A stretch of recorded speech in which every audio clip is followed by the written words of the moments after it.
Chotila highway પરથી પોલીસે વાહન ચેકિંગ દરમિયાન આશરે ₹2,75,00,000થી વધુના રકમના સોનાના દાગીના સાથે એક ઈસમને ઝડપી લીધો છે।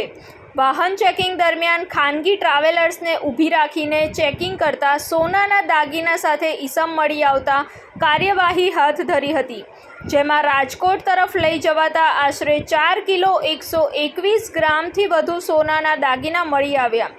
બિલ કે કોઈ આધાર પુરાવા માન્ય ન હોવાથી પોલીસે તપાસ હાથ ધરી હતી।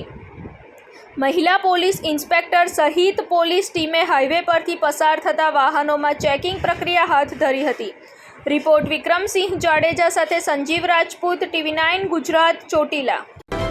જોતા રહો TV9 ગુજરાત, નિર્ભય, નિષ્પક્ષ, નિરંતર।